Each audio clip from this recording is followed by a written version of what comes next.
good. It's good now.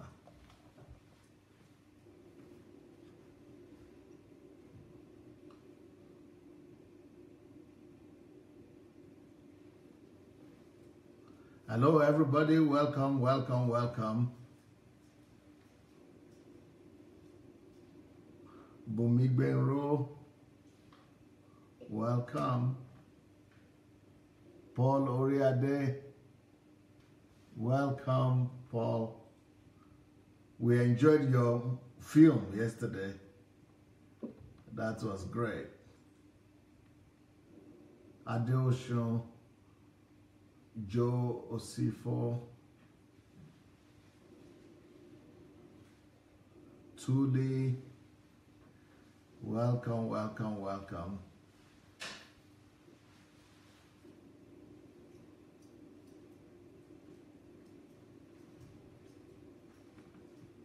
Samuel Abayomi, Pumza, Chinwe, Rochelle White, Legat, Adelaja. Welcome, everyone. Welcome, welcome, welcome. Okay. Here we go.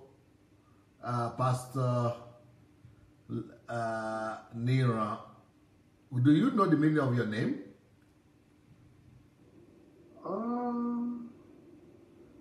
I'm not. My parents told me, but I keep forgetting what it means. But you just know it's your name. I just know it's my name. Yeah. Well, you don't necessarily know what it means. I think I've heard. I don't know. I think I've heard riches in the family or something along those lines. I didn't get your. Did you send me any write-up about yourself? I didn't get any write-up. You didn't send it to me. I sent a brief. She sent it to my email because You have to send it to my Skype or to my message. I need it. Okay. Hello? Yeah. Yeah. Yeah, I sent a brief write-up, I believe. Okay. Yeah, I think it's my assistant. You know, I'm having a new team that are just getting used to the work. So they are supposed to send it to me, and I just wondered. I never got anything. And I asked them. I wrote you today, Babusha. I said, don't you have to send me anything? You see the message I wrote you. And anyway, so you don't know the meaning of Niran. From what I understand, Niran maybe might have something to do with vision. No? Maybe I'm not. You know, I'm not so good. My Yoruba is not so good as well. I forgot it. I forgot Yoruba. But do you speak Yoruba at all? No, I understand, but I don't speak. But you do understand when people speak. Yeah, when people speak, I understand what they're saying. Okay. I even understand my parents' dialect because No. they speak Yoruba and they speak. They're from Akure, so you know they have their own way of saying things. So I understand that, but I cannot differentiate between the two. Wow. Yeah. Well, how do you know you understand? No, I know what they're saying because I guess that's what my parents speak in the house. Okay. They kind of mix it up. Aha. So when they mix it up, I wouldn't know, but I would still think it's the same. But what about if other Nigerian people speak Yoruba or Akure, will you still understand? Not just your parents. I would understand. You will? I would understand. Yeah. But I would not be able to tell you that, that person is speaking the Akure accent or the Yoruba. I would still think is the same. And all your siblings still understand like that? Yeah, they all understand, yeah. But they cannot speak too? They cannot, my younger brother, my younger sister, we can understand, but we just don't speak it. Wow. But my elder sister, she understands it because she grew up in Nigeria. She stayed there all through her teens and all that. Yeah. Wow. Now, what's your full name?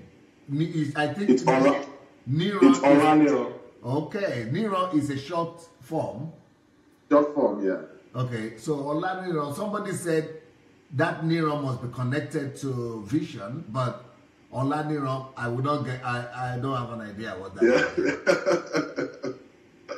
I'm sure if my mom was on the platform, she would probably write. But she's at work right now. But she's told me before, but I keep. She surely knows the meaning, right? Yeah, she will know. She will know. Yeah.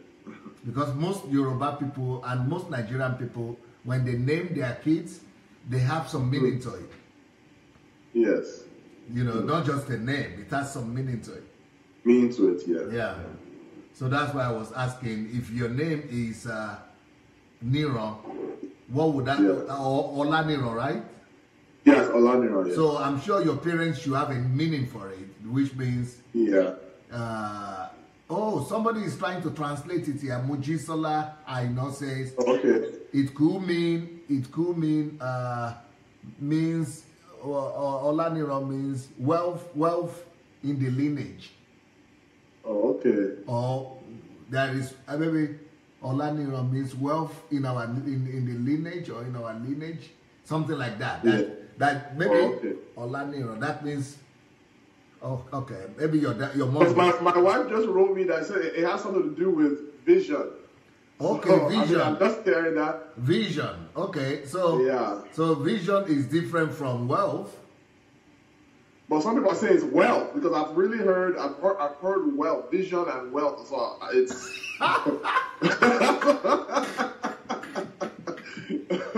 Does your wife understand Yoruba or what? Oh yeah, she speaks Yoruba. Wow. Yeah. But she also grew up. So they say she also grew so up. They say Niran itself means vision.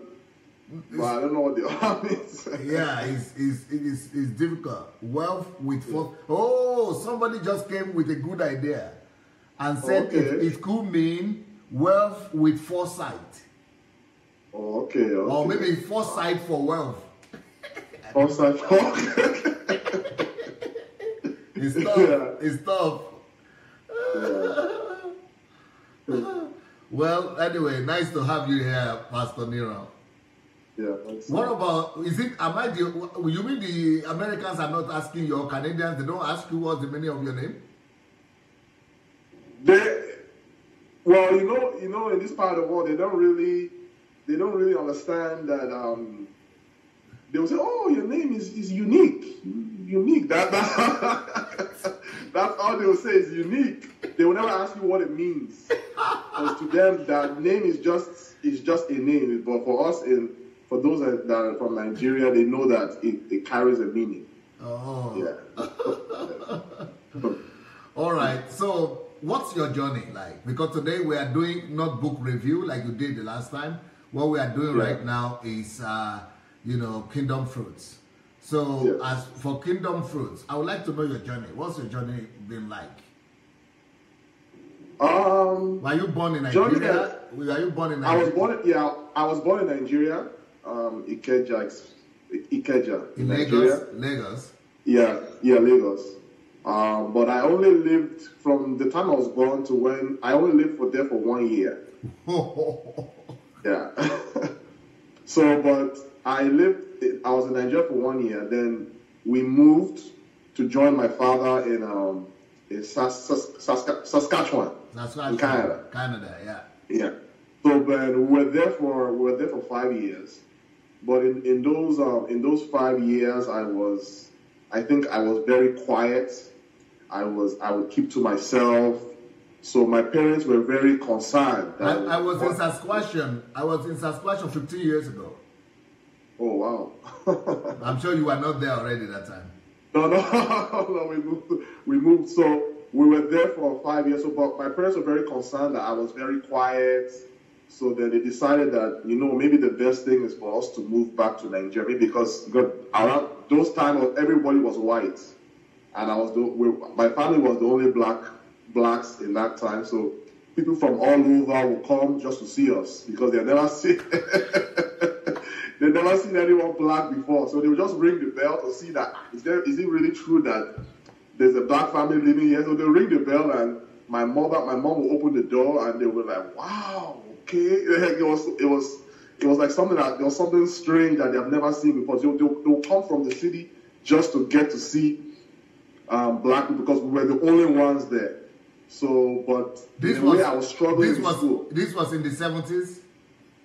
This was in the 80s, early like 82, 83. What was your dad doing? What was your dad doing there at that time? He was studying. He was studying in mechanical engineering. So and there was a lot of opportunities there. So he had a really good job. So that's where he was. That's where he was based. Okay. So that's where we were. So I was struggling. They said I was struggling in school. I was very quiet. I wouldn't say anything. And some of the stories that my mom would tell me is that I'll be okay when she's taking me to school, but once it's time for her to drop me at school, I'll be crying. And you are the only black child in that school. Yeah, I think that I was the only black child in that school. So I'll be crying. I don't want to go. I don't want to go. So then eventually I'll go. And then the teachers were saying that I wouldn't say anything. I was just to myself. I wouldn't talk. So my parents were very concerned that, okay, maybe it would be better for us to return back to Nigeria. So that was where my brothers and sisters were born. But in 1987, we returned back to Nigeria. So we were in Nigeria from 87, then at 92, when it was 1992, with all the problems that were happening in Nigeria, so our parents decided that we should return back. So then when we came back, instead of going to Saskatchewan, we went to Toronto.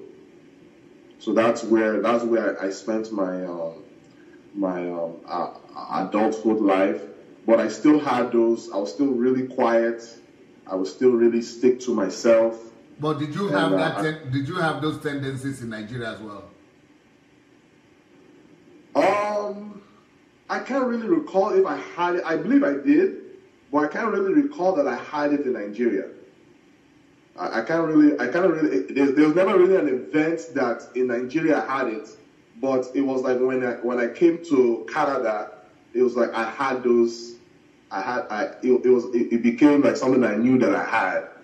So it became something that I thought that I got to the place where I thought that that's how I was, and then I was just quiet. So but being more in Toronto, you're more in a diverse. It's a little bit more diverse. So I would fit in, but at the same time, I would always be quiet. I would always stay to myself. But it's not that I'm quiet, don't talk at all. It's just when I don't really know you, I would just stay in my own lane. I won't say anything to anyone. And it got so bad that I think it really got bad when I got to high school, because in high school I was quiet. I would stay to myself. Even in class, I remember when I was preparing for this. I remember this one event that happened. That I was in class and the teacher now said everyone should break into two groups of three. So everyone broke into groups of three. So somehow the people that I wanted to join their group, they already had their group. So, and for some strange reason, I didn't have enough courage to rise up and go and tell the teacher that I don't have a group. So for a whole week, every single day we're in class, I would just sit down there, pretend as if waiting for someone to come to me and say, whose group are you in? But no one came to me. And I was so to myself that I didn't have enough courage to rise up. You are too timid. Sorry? You are too timid to. Yes. I was too timid. I didn't have enough courage to rise up to go and tell my teacher, listen, I don't have a group. Is there anyone I can join with? So it's like I was always waiting for someone to say something. So lo and behold, after maybe I think it's after a week, somebody said, what group are you in? And I'm like, I don't have a group. And and then he's like, oh well, okay, come and join our group. So that's how I was able to join our group. And public speaking was a nightmare for me. I hate to stand before people and talk. I hate to if I have to stand before people, I'll be shaking. I'll be shaking uncontrollably. Have you listened to my confidence series? To tell you the truth, I just because you were running it, I just listened. I'm not listening to all of it, but I listened to part of it in on this past weekend. Because it's like you are telling my story. Wow, yeah. So I was very shaky. When I have to talk about before, I was shake. I would be sweating. So it was really, really bad. But if you ask me, did I have a good childhood? I would say yes. If you ask me, was that a problem that you have? I would say no. I didn't have a problem. That's just the way I am. I'm quiet. So it's not until I now began, as I was growing over, of course, I was able to overcome that. If I needed to do something, I would go to you. But deep down inside, I believe that thing was in my head to the point that it was limiting me. And then when I was 23 years old, I gave my life to Christ, and I started being involved in church. So then I was so surprised that God is calling me to preach because I was standing before people was very frightening to me. That the first time when I was supposed to do it, I was shaking, but it's like the moment when I did it once, it's like the fear of it just broke off my life. So then when I did it once, I just know. So anytime I minister, I'm always so surprised that I'm never like this. This is not who I am. So people always marvel that he's so bold when he preaches, but when he comes off the pulpit, he returns back to his shell. He returns back to being quiet and being all like that. So then that was always, even when I was 27 years old, that was when I started pastoring a church. I had to start a church from scratch. And that was when I really found out that was a challenge. Then I would always go to God and I would say, Lord, how am I going to overcome this? Because now I have to talk to strangers. I have to go out. Evangelism was frightening for me to be able to go. So I always go to God. God, why did you call me to do this? You know that the way I am. So always having to step out to talk to people, to relate with people was very, very difficult. To the place where I would just lock myself in a room and just pray that God would just send them to the church. So that I don't have to go to the streets. So I don't have to go to the street corner. I don't have to go to people and just meet someone and just strike a conversation with them, because I was very timid to do that. Even though I knew what God has given me, but that became something that really limited me in the church I pastored in Canada, to the point that I was not able to grow the church the way I believe I could have. I was not able to reach people because of the way I felt about myself. So that was the and that also translated to me also not going for the best, just settling for whatever it comes easy. So I studied mechanical engineering in college, but after I finished, I didn't really reach high. I just kind of just let it phase, and then it was during my days when I was finishing my last year of mechanical and studying mechanical engineering that I discovered that God is calling me to ministry. So that's when I left. I think I was 25 then. I left what I was doing and I went into Bible college. But my life has been full of always just success seems like a mirage. There is only few people that will get it. It's only few people that they are born to succeed. So even as a pastor, I thought that you just have to you just have to overcome it through prayer. So I would pray, oh God, oh God of Elijah, let me succeed. I would do all manners of anything in my father's house or mother's house that's preventing me from progressing. Let it break off my life, because that's not what I thought. I thought that there's something limiting me, limiting my potential, but not knowing that it's because of the my timid mindset that I had. I had this mindset that was just limiting me, and it began to So that's how my upbringing was. That's what I struggled with. So it doesn't matter what I did, it always came with this struggle. school. In fact, when I didn't even date, and my quietness is always especially towards women. Like I didn't date anyone during my high school days, and and thank God for internet. So internet was able to help me out. So after I finished high school, I would just, they had this thing this place where you meet people. So I would just go on there, I'll see a lady's picture, I'll just write her. So I was able to hide. So the place that if I'm going to talk to a woman, I will have to have a list of things that I want to say to her. And then I'll have that list beside me, and I'll say, oh, how are you? Oh, okay, what do you do at school? Okay, what do you do? What's your hobby? So I find that difficult to, especially towards women. Men was easy, but for women there was always a struggle. And I noticed that through my high school days, even pre-high school, I noticed that I had that. But even though people mention it to me, I would say, but now I know that that was really, really strong, a really strong thing that I battled. How did you meet your wife? Sorry? How did you eventually meet your wife? Well, how I met my wife is, I met my wife in New York, funny enough. In the ministry that I'm in, CSC Wilson, in the ministry, they have what we call youth convention. So in the youth convention, I came. So they have churches in Canada, churches in the US, churches in all over. So they have a youth, so all the youth will gather together. So, by this time I was praying that who am I going to marry? Who am I going to marry? Because that's what they're teaching in church, that you need to start praying. So for like a whole year I was praying that who am I going to marry? And lucky enough, I came to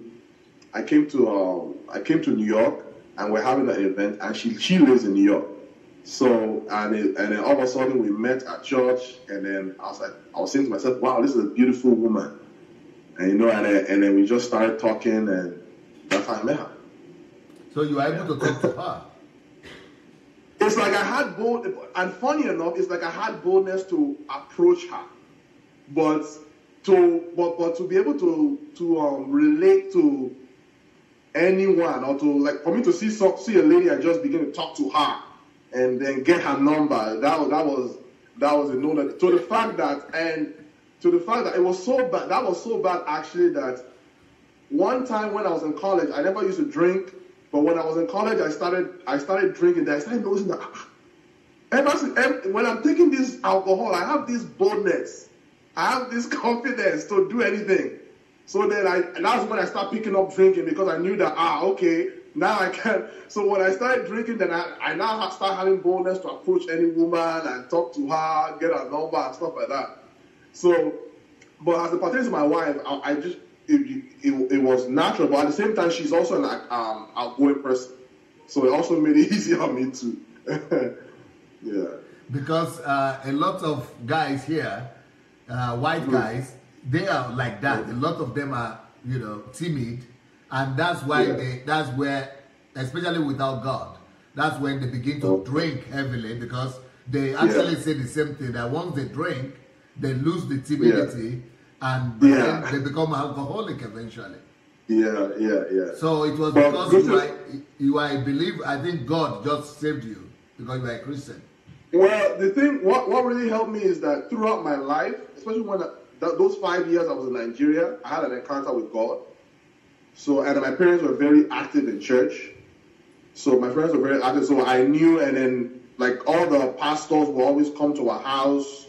So even though I was going there, it's like I couldn't go too far. I could only go. So I was only using drinking to more or less resolve that part.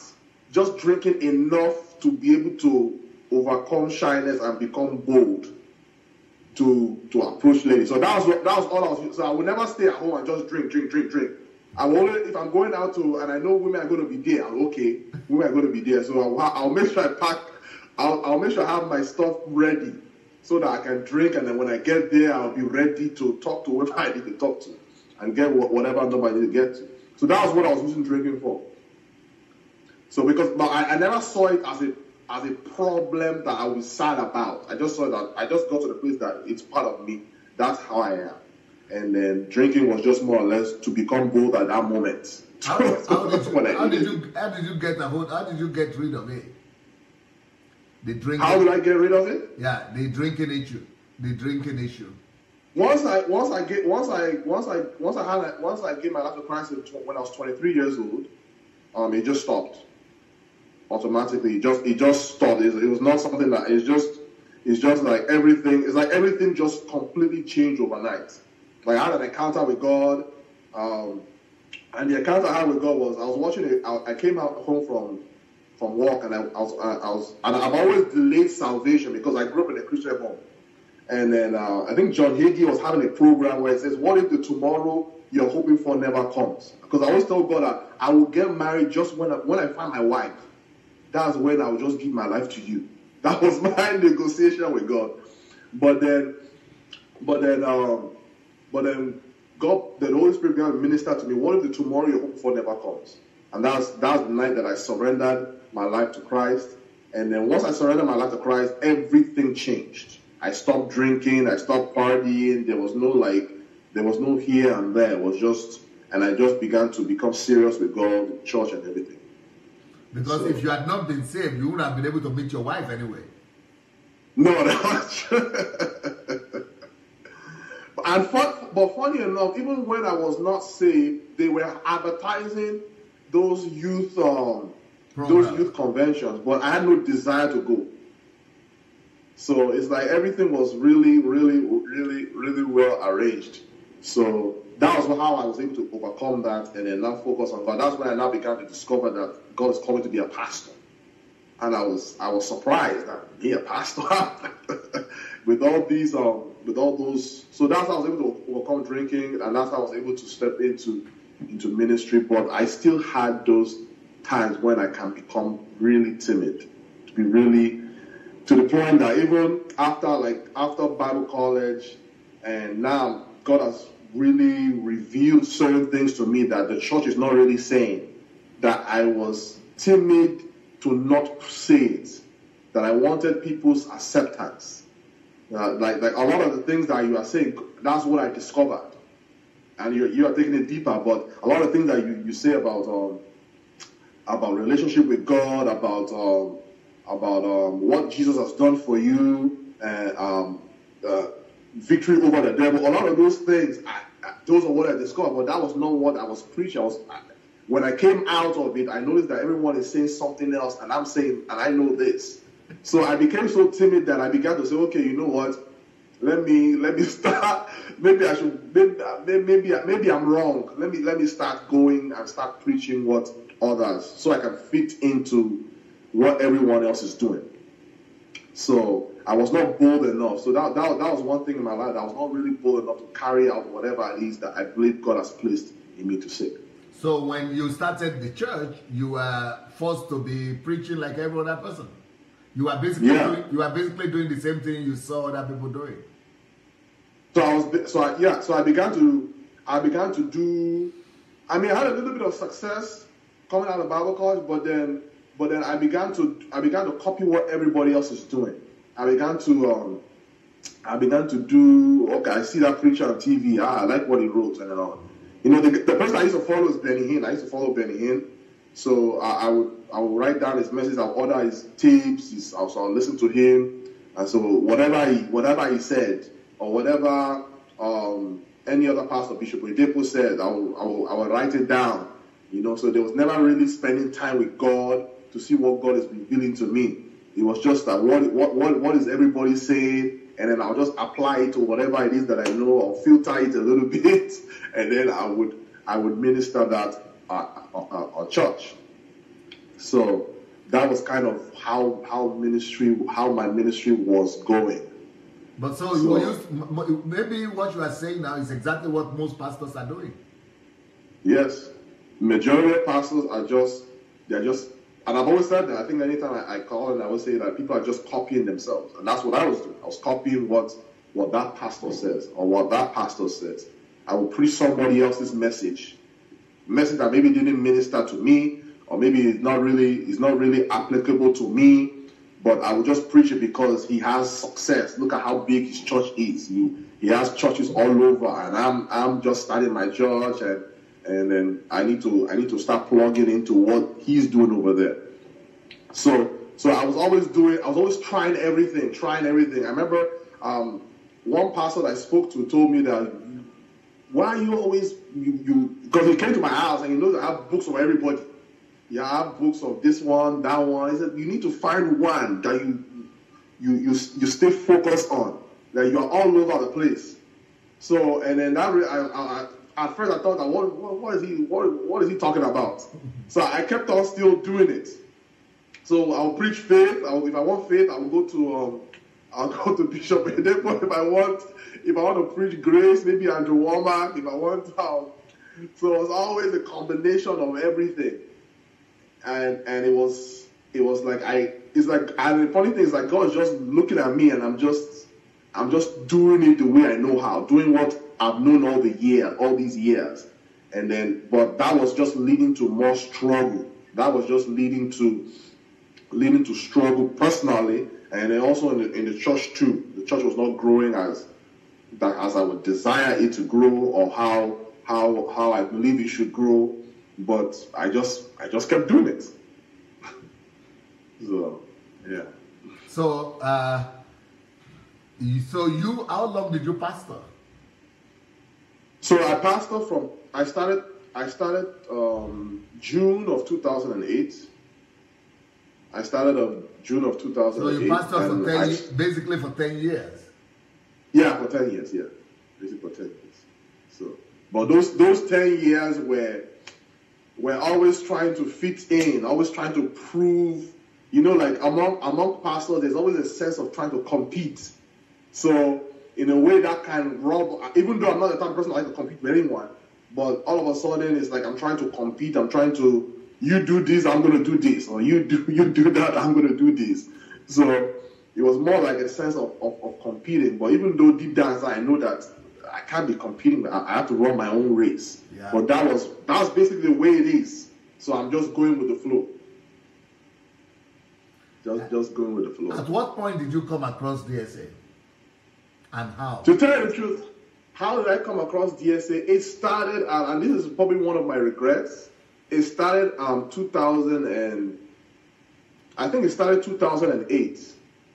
A minister came to our church, and he told me, I told him that I was in ministry. That was basically the same year you started pastoring. Yeah, he came to our church, I think it's either ending of 2007 or 2008, early, because I started in June. Okay. So he came early, and I told him that I'm going to be in the ministry. They asked me, what do you think that God has called you to do? I told him, God, I believe I have the gift of an evangelist. And so then he said he wants to invite me to do something. He said, I want you to go and get this book, Pastoring Without Tears, by Pastor Sunday Adelaja. I was like, okay. Yeah, so he just gave me a brief message about what you've done and everything. So that stuck with me. It stuck with me to the place that when all of a sudden now, when I was just about to start ministry, I now all of a sudden out of nowhere, I think I saw a magazine that had your name in it, and it was just talking about everything you did. How you built the largest church in Europe, how 99% of your church is white. And I was like, wow, really? Is that possible? So then I went on the internet, I searched, I followed some of your messages, but it was kind of hard for me because, you know, it wasn't all English. It was always through an interpreter. So it was very, very hard to really follow. So, but I did listen to one of your interviews that you had with someone that, I think someone in UK, about how you did the whole story about your church, how you started, the struggles you had. So I remember one night I stayed up all night and I listened to that whole thing. But the mistake I did is that I just stopped there. So then whenever DSA comes to mind, I'll just search again to see what he's doing. And then I'll just listen to one message, and then because I was just doing everything, I was just I'll listen to DSA, I'll listen to all the top pastors, I'll just listen to them. So whenever I have whenever something comes on me to listen to DSA, I will listen to him. Whenever something comes on me to listen to Bishop Oyedepo, I listen to him. Whenever something comes on me to listen to whoever it is, I will listen to them. So it's just a combination of just everything. So that's how I got contact DSA. So then all of a sudden now, I think I got married 2014.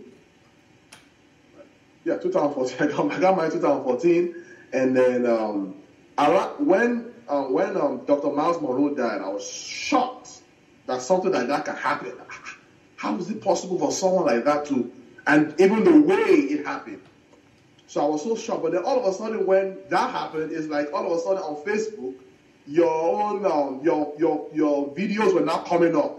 You now did a video talking about what happened. Even though I didn't really listen to it, but that's when they are one of the first. That was around the time I started doing things in English. Before then, yes, those were some of my first direct English messages on YouTube. Oh, okay. Before then, I was not doing anything in English. Oh, okay. Yeah, so that's when it's like all of a sudden I saw Sunday Adelaja on. I started seeing you coming up, and then I started seeing your page. That even some of my friends already liked your page. And like, whoa! So I started liking your page, and then moving from there, then all of a sudden I started seeing that you started doing Ask Pastor Sunday live. Yes. So I would start viewing it, and I would start listening, and I started listening. But I noticed that every Saturday you would do Ask Pastor Sunday. So I would listen in. Once I see them, I think I would listen in, but I wouldn't listen to it through. I was just listening to little by little. Then all of a sudden, around that 2000 and I think it's 2000 is this 2016 that you started doing Facebook Live. So then I noticed that. So one night I was up late, and I just noticed that you're doing a series on life is predictable. Life is predictable. What do you mean life is predictable? To me, I thought life is. Life depends on God, or you have to. Everything in your life is all depending on God. Everything about your life is depending on. You have to spend certain time dealing with the devil, you know. But so that's why I thought life. What I started talking about, life is predictable. That you can succeed, that anyone's success can be duplicated. If someone have done it, you can do it too. And I was like, what does that mean? So I just started listening. That's how I got hooked. I was like, wow. So you talked about life is predictable. Then you went to life is a school, and then you started talking about and you did the financial series, and I was like, wow. Look, I mean, like, so that's when I started listening, and then all of a sudden. Then I just stopped. I stopped for some reason. I stopped I think I stopped ending of June. I stopped listening, and that also having some challenges in my life. So I had to. It's like I had to stop and more or less face that. But at that point, at that point, when you began to listen properly from those broadcasts, daily broadcasts. What were your impressions? What were the things that made you to listen for that period? Because you were saying things I've never heard before. You were saying things that I've never had preached. I've been in church for a very long time, and nobody has ever said that. And I used to believe that all you need is just one favor from God. Will cancel all your labor. I used to pray God for me. Are you it's very possible. I didn't believe in work. In fact, I used to preach that to my wife that walking is a symptom of the curse. That when God's favor is on you, that all you need is just to have God's favor. And then once that favor, I used to think that must be what is happening in all these pastors. They are favored. It can't be because of anything. So that's how I thought life is about. That you just need to ask God for Lord, favor me, and that's what everybody's praying. Lord, favor me, favor my righteous cause. So that's how I thought life is about. But favor my what? My righteous cause. What righteous? What I'm trying to do, Lord, favor it. that's the interpretation of Okay, my righteous cause means what I'm trying to do. Yes. Oh. Why should it be so complicated? Why should it be so complicated? Righteous cause. No, because I heard someone saying that. Okay. Someone says it, so then you start applying it. So now you are saying, I mean, I can succeed. If someone is a millionaire, I can be a millionaire. Like I never saw that. I never saw that as once someone has done it, it means it can be done. So that was a really tough. And then that God placed you on the earth to walk. That walk is a good thing. That you are here to walk. You shouldn't be. So when you said that what is that phrase? 1,000 days of one day of favor is better than 1,000 days of labor. I opened my mouth wide like. When I said what? When you said that phrase, there's one time when you just said, I think you said, to me, you said that phrase for the first time. Said what? So I was like, really? What phrase? That, you talk about the phrase of 1,000 days of labor. Is it 1,000 days of labor is better than 1 day of favor or one? I forgot about it now. Okay. But you said it once, and I was like, really? That is the opposite. I believed that all my life. It's the opposite of what you always knew. That's what you meant. Yeah. That 1,000 days of labor is better than every day of favor. Favor, yes. So I believe that. But then you're not saying no. No. I said 1,000 days of labor. Is better than every day of favor. Every day of labor. Okay, Of favor. Yes. Labor is better than favor. Favor, yes. So that's what shocked you. So, sorry? Mine was the opposite. Mine was the opposite. So when you said that, I was shocked. Because I've said this, I've preached it, I've had it all these years, and I never knew that God is sitting in heaven waiting for me to do something. That I can become anything I want to be. I was always praying that God will make me to become. So it was like I felt like so what I've been doing, I've missed it all these years. Where I so then also then you start talking about self-development. I was like self-development? What is self-development? Because you always hear, because I've heard about self-helps, but I never thought that. I thought that was what the unbelievers do. I thought that was what unbelievers do, but for us, there's no such thing as self-help. That this is how God has created you. You just need to pray, and then God will bring you there somehow.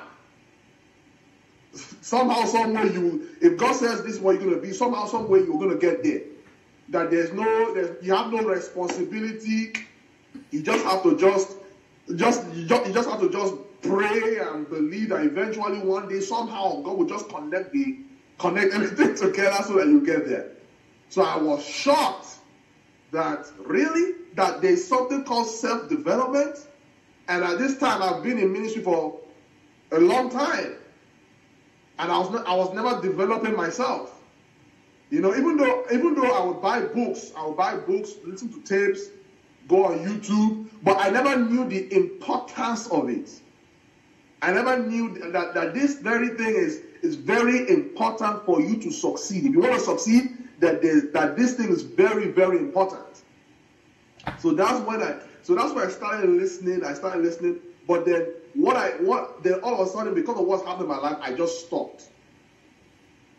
So then. And I think also that I wanted to resume. But then I noticed that even DSA2, you stopped doing it for some time. So I was like, okay. But I didn't know that all your messages now are on YouTube. I didn't know that all your messages are on YouTube. So then all of a sudden, last year, August, end of August, my wife was just strolling through my page, and she noticed that I will send you questions on your Ask Pastor Sunday Live. I said, I know. Do you follow Pastor Sunday? I'm like, well, yeah, I used to listen to him last year. I used to say some. amazing things, but he stopped. I said, are you sure? I said, yeah, I think he's sure. He used to do Facebook Live. He said, you should search to see if he still does it. And then, funny enough, I just typed in your name and hit enter, and all of a sudden, you are doing Facebook Live. And it was the ending of your True series.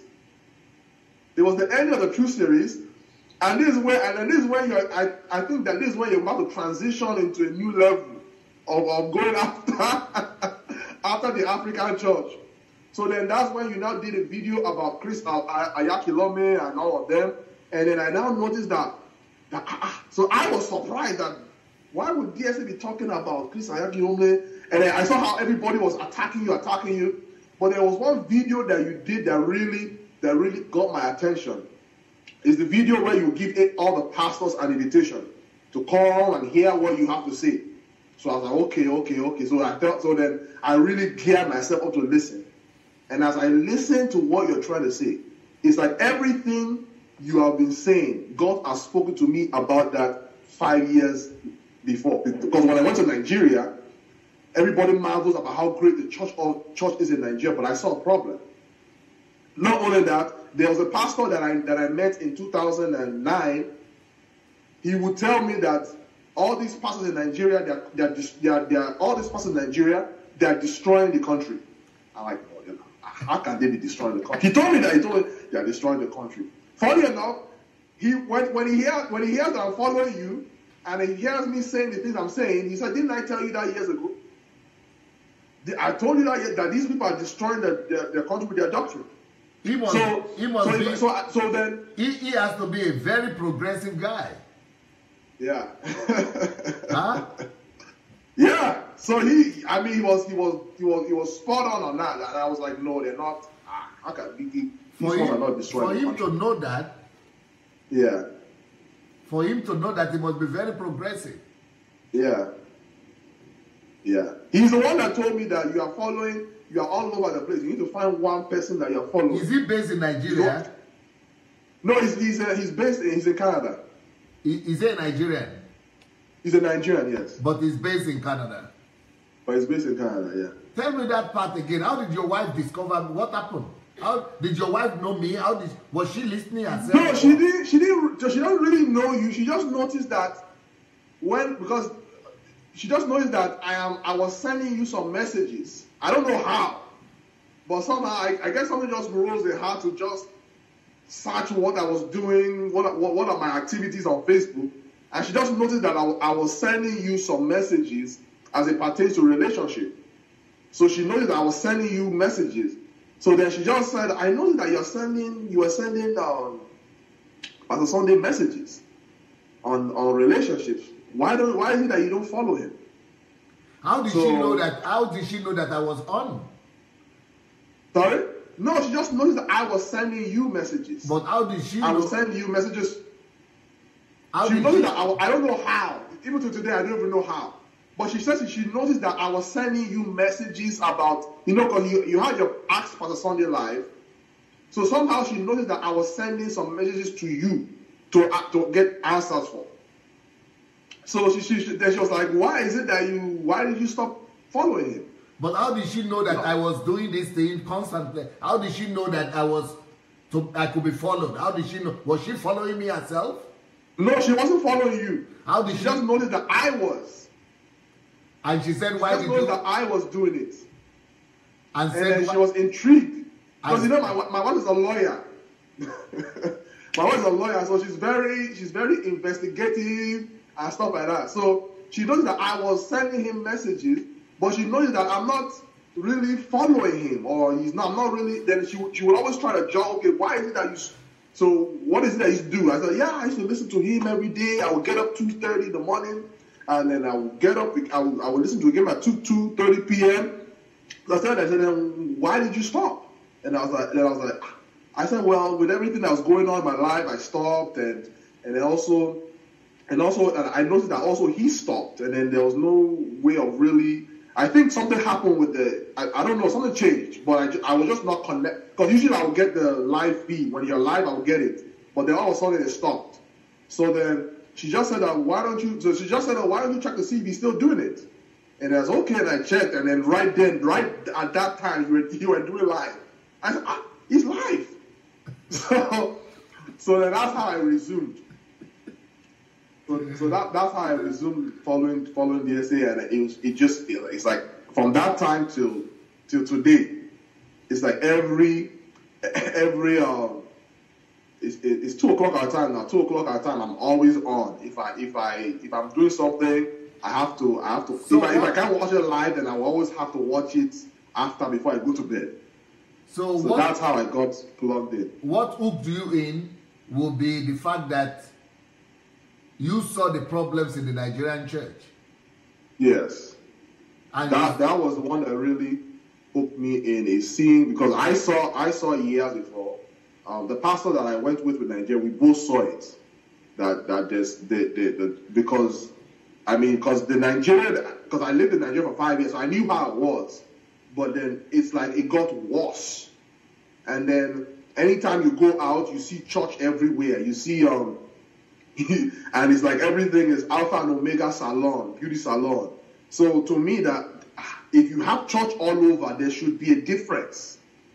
So I knew that there should be a difference, because, and then when I went to Nigeria, I wouldn't just ride around in my car. Like I'll ride on Okada. I'll go on the bus to see how life is, because everybody that I knew in Nigeria were more or less riding Okada, taking the bus. So I would go with them wherever they want to go. So then I began to see that. So and if I walk down the street, I will see 5 or 6 churches.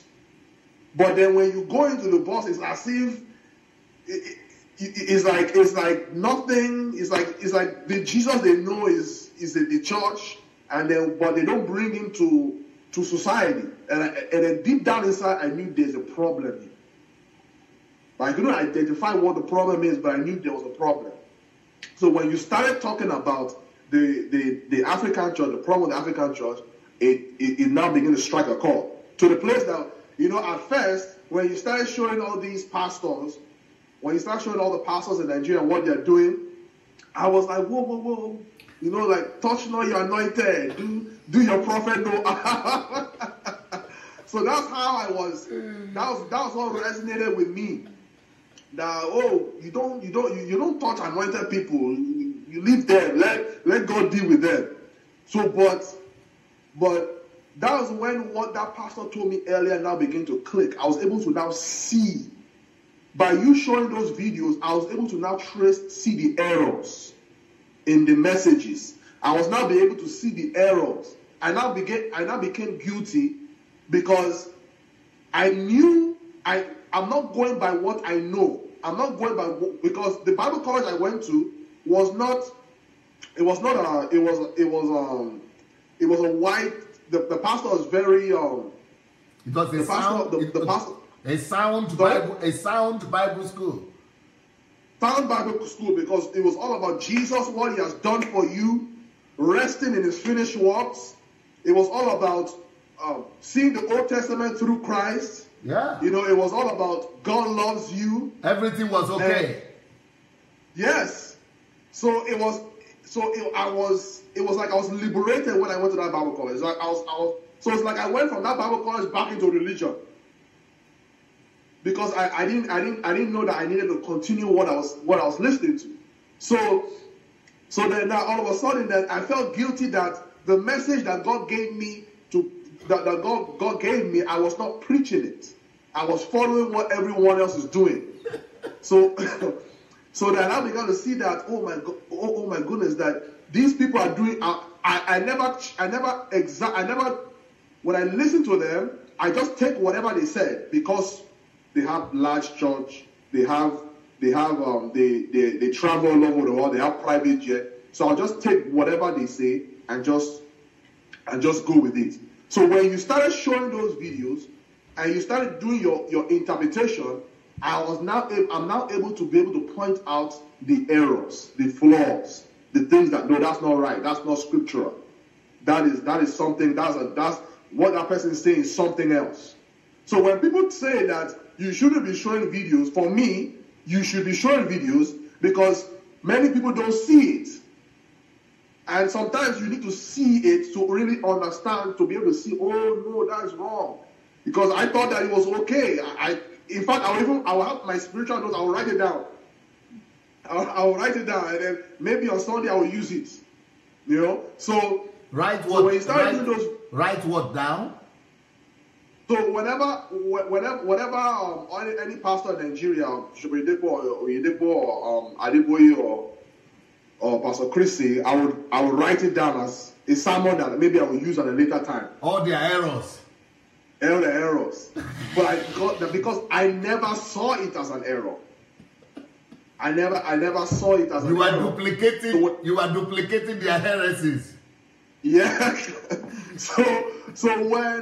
So it's not until you started showing video of what like for example what Bishop Oyedepo says, he always contradict himself. Yeah. Like he will start out well and then he will contradict. I never saw that. Wow. So when you started breaking it down like that, that's why everyone is understand that what Jesus is doing is he's breaking it down so that you can see it. Because sometimes someone may tell you, so he may not, if he didn't show you video, I believe that there will be a lot of people that won't believe you. I see. Yeah. So I believe, so for me, it helped me to be able to see the error that even right to today, I'm able, if I'm sitting under any administration, I'm able to identify people's errors by what they are saying. Yeah. So it helped me not to take everything in because the things that we are listening to affects the way we reason. It can affect the way we reason, and it indirectly affect our life. So that's what really got me in, and then you went into how to you did one on the devil. Paganism, like, syncretism, devil. Yeah. Yes, you did one on that. Why did the one on how to overcome satanic forces and the satanic power? Because that's what I believed. That's what I know. I know that. That what? But I know that the devil doesn't have power like that, the way that the church is projecting it. I know that the devil's not, I know that the devil's not as powerful, and we shouldn't be focusing on devil like the church is focusing. I know that we shouldn't be. But why were you be marketing? But yet you are practicing it. But I was practicing it because I thought that that's what it takes to succeed. But that was what I discovered in Bible college. But like I said, I abandoned that for something else. Because all these big men were doing. Because that's what everybody is doing. They're doing suffer not your wish, they wish to live. So then I was doing it. I'll be in my house. Suffer not the wish to live. Every wish that doesn't want me to succeed, die. You know. So I was doing it. And also with some of the things I'm going through in my life, I think that you know what? These are the time I pray. I need to pray. So then I'll be praying those prayers, and everybody around me, the pastors that you invite to your church, will tell you that you need to pray more. You need to pray like this. So then you'll be now following them because that's what everybody else is doing. So then when you began, it's like you now brought me back. It's like God used DSC to bring me back to my original message that I was supposed to preach, that I was not bold enough to be able to say. So then funny, and one day I was just listening, all of a sudden you start talking about, even though when I was listening to you earlier, you were talking about HMT, and I wanted to come, but there were just so much things happening. But then you talked, and then I was just about to move to America, which I moved to America, and then all of a sudden God told me that I need to go and meet you. How am I going to meet you? I don't have the money and everything. So then all of a sudden, when God told me I should go and meet you, that was when all of a sudden the idea just came that I should talk to certain people that I know, and I talked to them that they were able to gather money together and to come to meet you in Ukraine in November.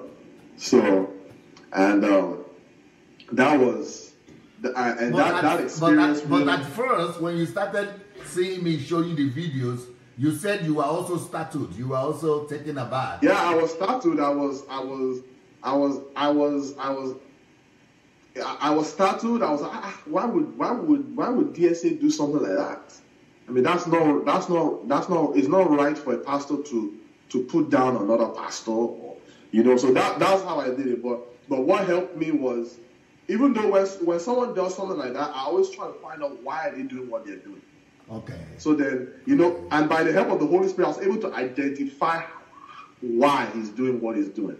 And I think that's a problem that people don't understand. They just think that you're doing it because you're going to Nigeria, so they want to build your church. But I was able to identify that that's not it.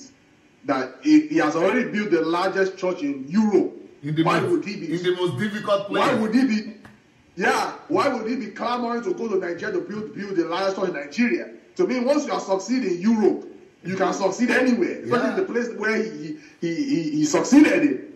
So I was able to see that, and I think I believe that people are closed-minded, not to be able to see that, to see behind the action. And that's something I guess that's a gift that God has given me. That when someone does something, I always try to give them the benefit of the doubt, not to rush to judgment, not to say, oh, he has missed it. So and then also when you did that video, giving the pastors invitation to come and listen to you, I listened to you, and when you began to show the videos, I began to see it, and I began to connect the dot. And yes, this is what God was telling me the last time in 2010 when I went to Nigeria. But most people say, because of our culture, we come from Africa, from Nigeria, that you don't challenge elders, and you don't correct leaders, especially when they are so renowned and they are so mystified. All those leaders, as I'm talking about, many of them are mystical figures now. They are not just religious leaders. They are like cult personalities. They are personality cults or cult personalities that you cannot touch. You dare not correct them. You dare not say they're doing anything. Leave them. You just leave them. Yes. So how did you process that later on? So when I began, so then all of a sudden, then when I noticed that what you are saying makes sense, what you are saying is right, and funny enough, anyone I talk to will always say that what you are saying is right, but they don't agree with the way you are doing it. They don't agree with you showing videos and pointing out what they are saying. So, but for me, it is right, because for me, I see how it has helped me. Because if not, I will just be taking whatever they are saying in, and it's okay, and not knowing that what they are saying is affecting my life, because that's what I'm listening to. So I was able to identify that it is wrong, and also I got to the place that why is it, and also I now began to say, why is it that we cannot point out what people do that is wrong? Where is that wrong in the Bible that we can't do that?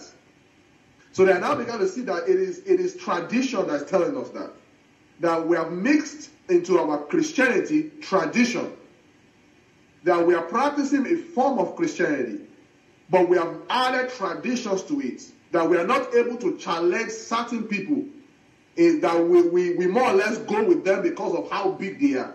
That what we have in Nigeria is that what we do is we elevate pastors into the place that we begin to worship them.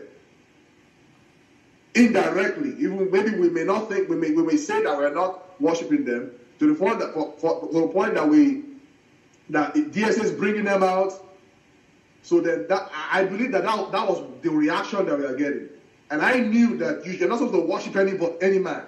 You're not supposed to elevate any man. You're not supposed to elevate any pastor. And I've always had the consciousness that one of these days I'm going to stand before Christ. I'm going to give account for my life.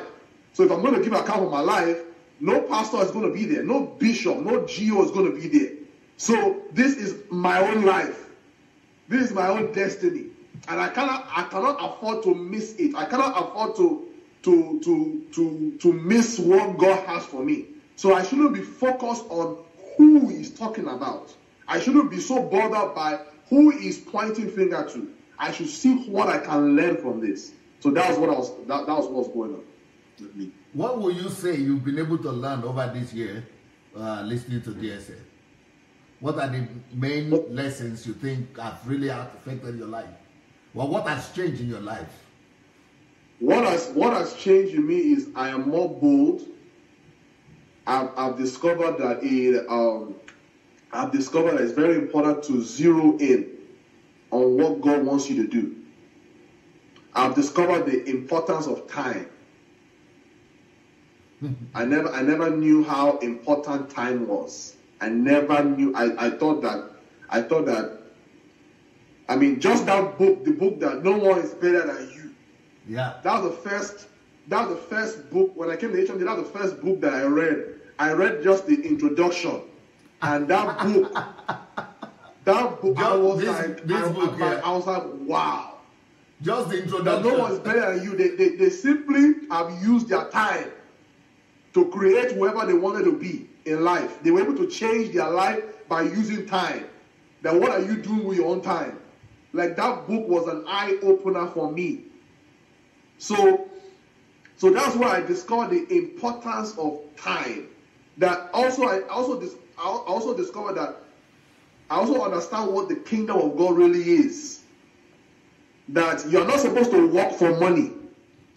That the work you're supposed to do is to accomplish, to advance the kingdom of God, to accomplish the purpose. That every moment of your life is to be used to advance the purpose, the agenda of God for your own life. That even if I'm working, it should be in line with my area of calling. And I was able to see beyond the four walls of the church. To see that I'm not just relevant in the four walls of the church, I'm also needed in society to bring change. That I'm not just also to preach and then tell them to go home and then spend time with God and then preach again and spend time to go home and spend time with God. So my spend time with this is that I'm supposed to take an interest in politics. I'm supposed to take an interest in the problem in my city. I shouldn't just sit back and just raise people, go and then bring members to church and then the church grows. So my definition of ministry changed completely. And then another thing I dare say is that whole that work ethic, that you're supposed to be a workaholic. So I never knew that I was supposed to be a worker. I thought working is for no, you're not supposed to work hard. But that's what I discovered from following DSA, and then just principles of life. I mean, I feel like there's so much like you break. It's like you make a life is predictable. That you can like, for instance, I can become a very great writer just by self-development. I now discover the importance of reading books. Even though I have in my church, I have a big library, but I didn't know the importance of it. Like before, I used to read one book a month. Now I've moved from one book a month to at least one book a week. So it's just understanding the importance of what I'm doing and maximizing every moment that I have to be effective. So that's what that's what I was able to discover since I followed DSA. Beautiful. How have the people around you, what have they noticed, and what have they been noticing about you? Did they notice that some change, or what have they been saying? They have noticed that my wife always says is in the morning DSA, in the afternoon DSA, in the evening DSA. So she has noticed that I listen to only DSA. She noticed that I read more. She's noticed those things. She's noticed that I'm more. Like she, even though because there's a way that you are told to pray. You're supposed to pray a certain way. She knows that I don't pray that way anymore. I want my prayer to be more Christ-centered, not to be need-centered, not to be me or me and this is where or me and my family. So it is more about getting to know God, God revealing Himself, me discovering God more, so that I can reveal Him to my world. So it's like my prayer life changed. So she noticed those changes in me. She noticed that I now want to start doing outreach to Nigeria. I want to start helping people more. I'm not just, and then all of a sudden I start doing Facebook Live. So she noticed that those are the changes that I'm now incorporating into my life. But she pushed you into it. She said, "Why don't you follow?" But she pushed. She at the same time when I was going, she told me that she was scared of me going because of all the stuff that you are saying that she didn't necessarily agree with at that time. So she was scared, but at the same time she knew was good. She knew that she knew was that what I'm doing is the right thing. Because she was thinking that you will come back, she will not recognize you again. Yeah. I don't want to lose my husband. Yeah. Yeah. So. But since you came back, how far? Since I came back, I like every day. Is she okay? Is she okay with it? Since you came back, with you? She's okay with it. In fact, I mean, just the other day, just a week ago, I was really tired, so I just took a nap, and I was sleeping, and all of a sudden, I woke up, and she's listening to DSC. I said, "You're listening to." She said, "Listen, I'm not." She said, "I'm not part of DSA family. I'm not part of the family, but I agree with some of the things she said." To the point that she's really listening on, like even like if she's at work, she's listening in. But she's still afraid. She's still scared to join the family. Yeah.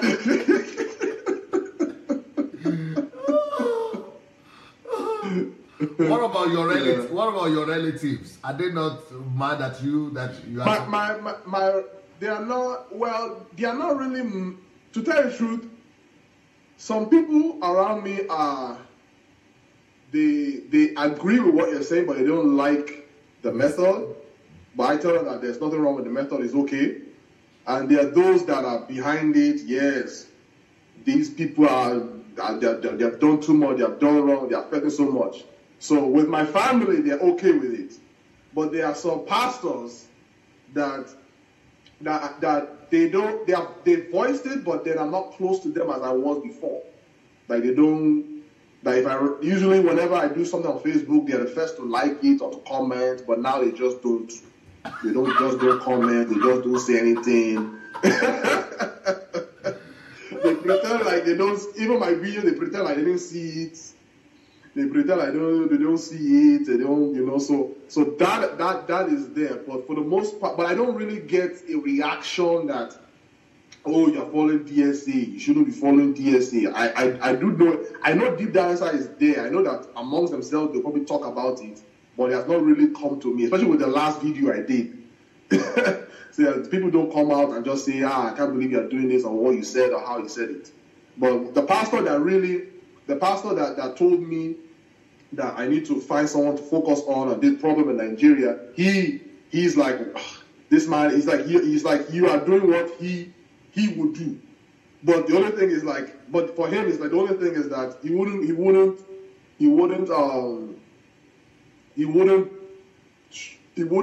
show videos the way you are showing it. But they will so it's like people know that there's a problem, but they wouldn't go to the length to really cause it to be a change. But what about your mom? Your mom seems to be very, very zealous about this. Oh, my mom is my mom is all over the platform. If you notice that she will always be writing comments. How did she get there? Because people of our generation, they are more scared. Yeah. Well, the thing is with my mom always, I guess she deep down she believes that there's a reason why I'm following him. So I think that kind of helps. That there's a reason why my son is following him. And also she also knows that a lot of things that you are saying, I have said it, and she didn't even believe me. She didn't believe me because all these years she grew up with all these pastors. So she didn't agree. And also what you are saying, other pastors have said it in the past because she has been in church. They have said it in the past. So she was able to connect those things. So And so that's what drew her in. And I think that I knew eventually she was trying to get a hold of you. She did. So yeah, I knew that somehow she was trying to reach out, because that's how she is. She can't, when she likes something, she cannot contain it. She just has to reach out. So but she's very zealous, very energetic, but yeah. I'm surprised why she's not afraid, because most people of our age are always a little bit afraid that, oh, these are the fathers, these are the don't touch them, don't talk about them. Yeah. My mom is not afraid of anybody. She's not afraid of any pastor. If she sees what you're doing that is wrong, she'll tell you. She'll tell you what you're doing is wrong. That's how she has been. So she's not afraid of. So that she's not afraid to tell you the way she sees it. Like sometimes she just call me and say, "This is what you're doing is wrong," even though I don't believe what she's saying. But that's how she is. So as a party, and a lot of pastors don't like that about her.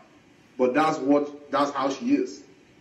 So she's very bold once she discovers something. But that what really helped her was that the fact that she saw that I was following, she saw that I was listening, she saw that I would share. She saw that a lot of things that you are saying I've said in the past, and also she has heard from other pastors that she has had the privilege of working with in the past. So that was what able to help her. And also my elder sister, and she knows that my elder sister is listening to it too, passionately. so that it just let you know that there are people that are listening that you don't really, maybe they may not necessarily connect or write in, but they are like, wow, like really? So these people are doing all this, and this is what's going on, so. Did you make any effort to convert your sister or what? No, I didn't. To tell you the truth, I didn't really try to forcefully force anyone. I more or less just, I wanted to more or less, because I'm here in New York, so I just want to focus on me, my family, and get rooted and grounded in this. And that's when I now started doing Facebook Live. And then from time to time, I would try to reach out to my siblings, give them advice. This is what life is about, and stuff like that. Because my other siblings, they're not really into church like that, so they don't even know all those. They don't even know Bishop Redepo or or Pastor Chris and like that. They just know me as a pastor. So they just know me as a pastor. So that's part of the reasons why I decided to start doing Facebook Live, so people are able to get, because some people will not. And the reason why I did Facebook Live, because I noticed that some people won't listen to you, but they might listen to someone else. Yes. Yeah, they might listen to someone else. So so that's one of the reasons I believe that and then you have specific experience because you've been among them. Yes. You've done some of these things. You know what they are doing. Yes. Yeah, yes. And I've not done it. I've not been there. So, so you can communicate to people the way I would never be able to communicate to them. Yes. So those are the reasons why that Tell us, you said especially after your last broadcast. What is that like? Your last broadcast about that could have irritated people? What is it? The last program that you did, or the last broadcast that I did? I think I did one on. I think I did one on. I think I did one as love. I think I did one on love your enemies. And they don't do that in Africa. You don't love your enemies. They don't. No. You kill your enemies. Yeah, kill your enemies. Yeah. So I did one. I think it's last week. I did one on love. That we're supposed to love. Love thinks no evil of his neighbor. Love thinks no evil. That's the one I did. So I did one of that to get people to understand that you're not supposed to pray for someone to die or pray or you're not supposed to, and that even the doctrine of people are behind your failure in life is wrong. Or people are tying you down. They're tying you down your village, or they're tying you down somewhere.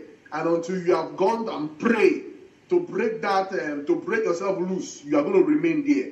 So I'm trying to tell you that you shouldn't see people as behind your predicament in life. That you should understand that you are the own architect of your own success. And also on Saturday, I try to do more practical practical messages to get people to start reading and start understanding what it takes to succeed in life. So, but those are the messages that I started. I'm sure many people would like to listen to your messages. How can they get a hold of you on Facebook? How do you do your messages? Yeah, I do my message on Facebook, P.Niran Kolao. I come on live on Tuesday 9 p.m. East, that's New York time, and also Tuesday, Thursday 9 p.m. and then on Saturday at 10:30 a.m. I come on live, and also I do have a Facebook channel. You just type in Pastor Niran, and you will see some of my Facebook. But I'm working on taking some of my messages on Facebook and put it over on YouTube, which is something that I'm probably going to be doing this week. So you come out 3 times a week? But yeah, I come out 3 times a week. 3 times a week. And what have you gotten any reaction, any response at all from any of the things you've done? On Facebook, yeah, I get people like it. Some people are ignoring it. my set of friends, some people like it. Some people are ignoring it. Some people are, but for the most part, I get good reaction from family members. I get a good reaction from certain people. But I'm really trying to see how I can break, because it's and I received a message last week that I'm coming against religious systems that have been there for years. But you can actually boost your message by $5, $10 to a certain group of people that you are targeting. Okay, I've tried. Somebody told me that, but I'm not really able to identify that, and that's something that I really want to do to be able to get the message out, because the message that we are hearing has robbed so much people of time. I've robbed so much people of money. I've robbed so much people of their true potential. And I think it's very important, and I'd like to recommend everyone that, listen, it's not about your geo, it's not about your bishop, it is about you, your life. You only live once, and you cannot, like, for instance, for me, I felt like I've wasted 10 years of my life. I felt like I could have been someone, I could have been somewhere bigger today than where I am today. But I thank God that I discovered at still a relatively young age. But still, I wasted those 10 years, and I really want to help people not to do the same. That you only live once. That you shouldn't be fighting for. You shouldn't be fighting for your bishop, or you shouldn't be fighting for your pastor. You should be fighting for. You should stand on the truth. So I also want to recommend to everyone that it's not about, I don't believe in putting down other pastors or putting down other bishops. That's not what DSA is doing. He's just trying to help you. He wants to liberate a whole continent. That he's passionate about seeing people rise and to become the giants, to become the world changers. So, and that's what I'm able to see when I follow DSA. That's what I'm able to see when I came to Ukraine. You know, that there's one phrase that you said that you should be when you're 40, you should be ready to die at 40. Ha! And I'm like, at that time and I'm 36, and I'm like, I'm not ready to die in 4 years. That's how we should live our life, you know. So, and I would just recommend everyone, it's not that and you should have an open mind. Don't be so, I think religion has closed people's minds. That when the truth comes, they can't even recognize it. And that we should have an open mind to discover that, hey, because the truth of the matter is, and I've always said this everywhere, that one of these days, we are all going to give our account to Christ for our life. And there's nobody, you're not going to stand for any bishop, and no bishop can stand for you. It is just you and him. And you want to make sure that you live an effective life. And that's what you get through DSA's teachings. That's what you get through listening to DSA. I mean, there's so many materials. There's so many. If you can go to his YouTube channel, you get. Somebody say you'll get drowned. I said, no, you won't get drowned. There's a tsunami of messages. Tsunami of messages. I mean, I don't know how. It's like he has messages from 10, 15 years ago. that he has preached on that can better your life. So I also want to recommend for everyone that it doesn't matter what age you are now, you need to rise up and take charge of your own life. The hour of having celebrity pastor or pastor that you cannot talk about, your pastor can miss it. And what I've noticed is that once the pastor misses it, it trickles down to everyone.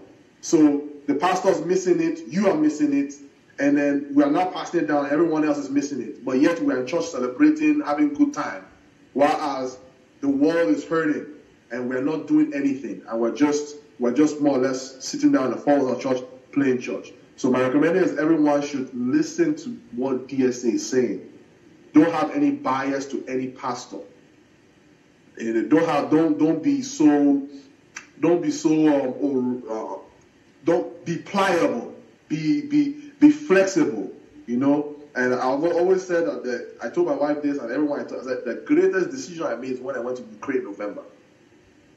That was the great. And honestly, I've never because when you go to HMT, what you get with HMT is you get a book expressed to you in 1 week. One book being preached, being manifested, being taught, being challenged, being pushed. You know, you are pushed to your limits. So this is not a movement to destroy. You know, everybody's trying to twist it that we're against the church. No, we are for the church. We want a glorious church. Jesus is coming for a church without spot and without wrinkle.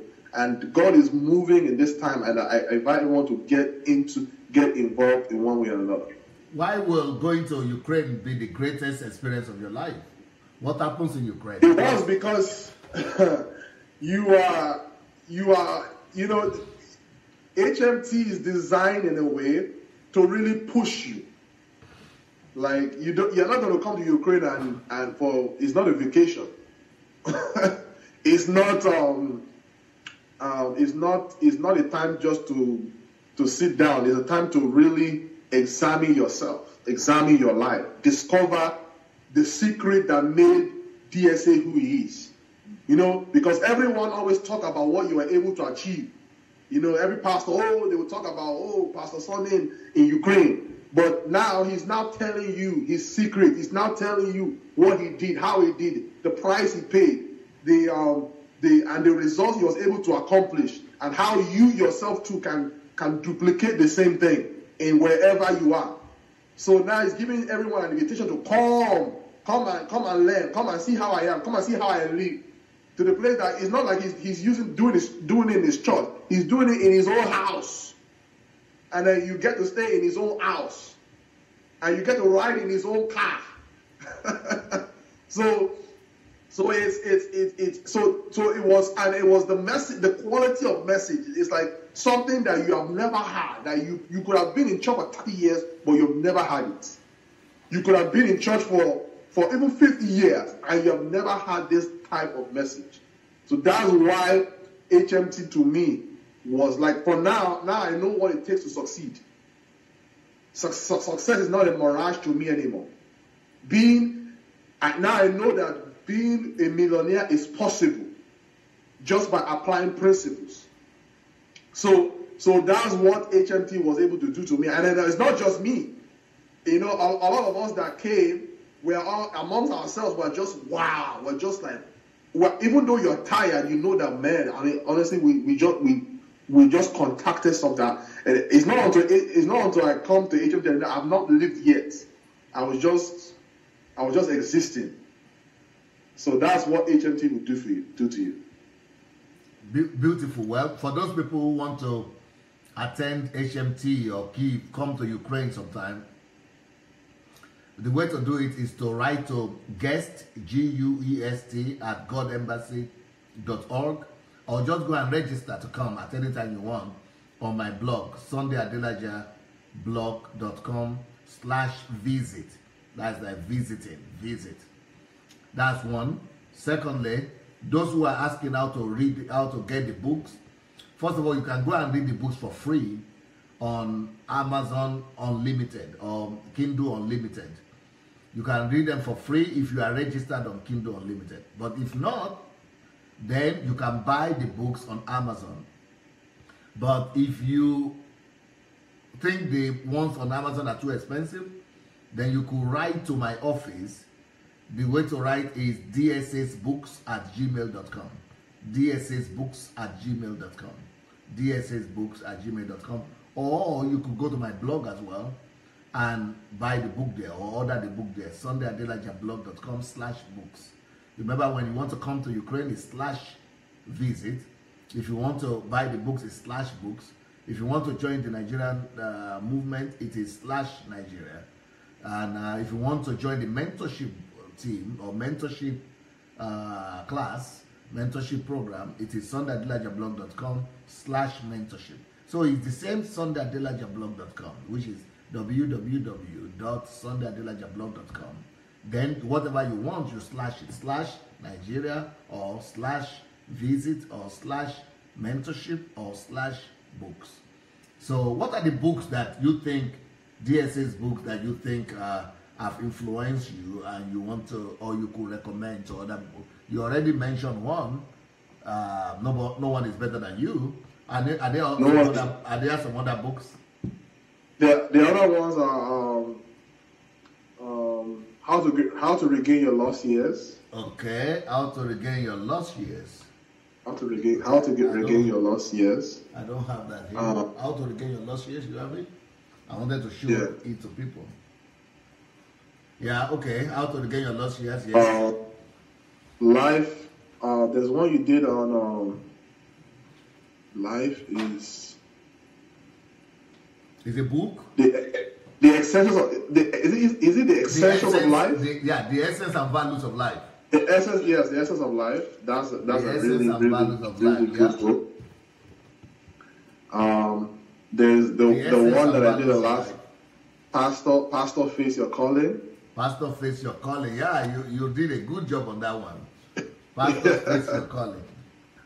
There's one. Money will make you rich. Pastor, face your calling. This one. Yeah.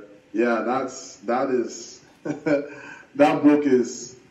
Even though people are not reading it, but you need to read that book. Yeah, people are not. Even though you're not a pastor, you should still read the book. Yep. Then life is predictable. You said, and life is predictable, and life is predictable. Life is predictable, and which one? Please. Life is predictable. No one is better than you. The Jesus you never knew. The essence and value of life. Value of life. Yeah. No one is better than you. Yeah, no one is better than you, right?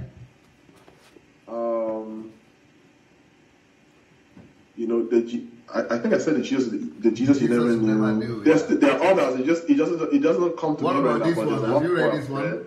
I've not read that one yet. That one has to do with I think the HMT that we came on. Yes. And what about this one? Yeah. Yes. Yeah. Money will make you rich. How to secure your financial future. How to build a secure financial future. How to build a secure. Yeah. This is the how to regain your lost years.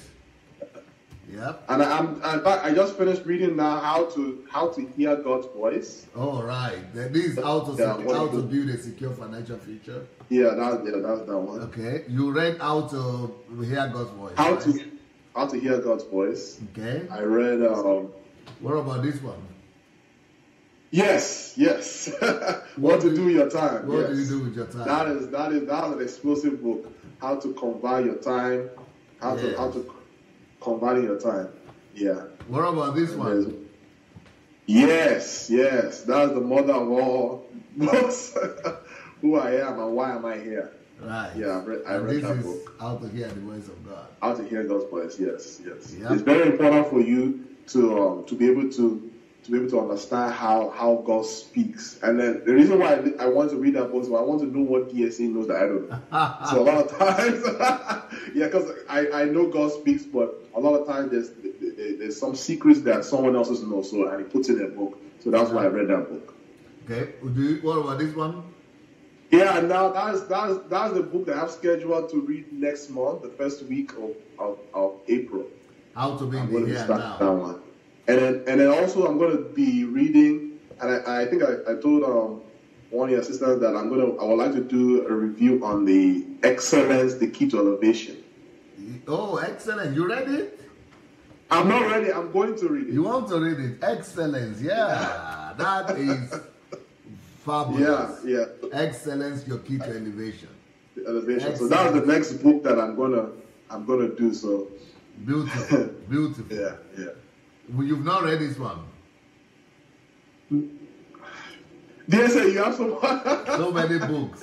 Yeah, I've not read that one. Though that one is, I'm also going to read that in April because I've never read any book about vision. So now that I found out that my name is associated with vision, so I now know that. And this one, I have to read that one too. I've not read. How to keep your focus? Yeah, I've not read that one. Yeah, but I have it's like the only books now I can read is DSA's books because they are so rich. They are full of so much. It's not something that you read once and put aside. You read it and you have to reread it and you have to reread it.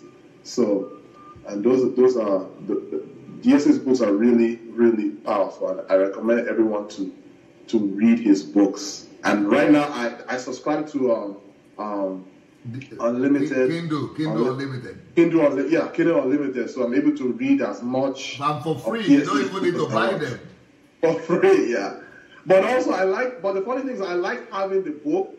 So whenever I come to Ukraine, I always get a set and bring back with me, and just to have it with me, and maybe I can even give it out to whoever wants. Okay, yeah. Yeah. So. Wow. Can you believe it? We are 20 minutes to the next program. It's like we are just started. It's like we are just chatting and just chatting. Yeah. Thank you so very much. You've been a blessing to a lot of people. I'm sure you will read the comments and you will see how much people have been blessed. Thank you so much. Greet your wife for me and mom. So thank you so much for having the whole me. family. I will. Thanks so much. See you in the next 40 minutes. 40 minutes, okay. Blessings. Actually, it's 20 minutes. In the next 20 minutes. Yeah. Thank you. Bye.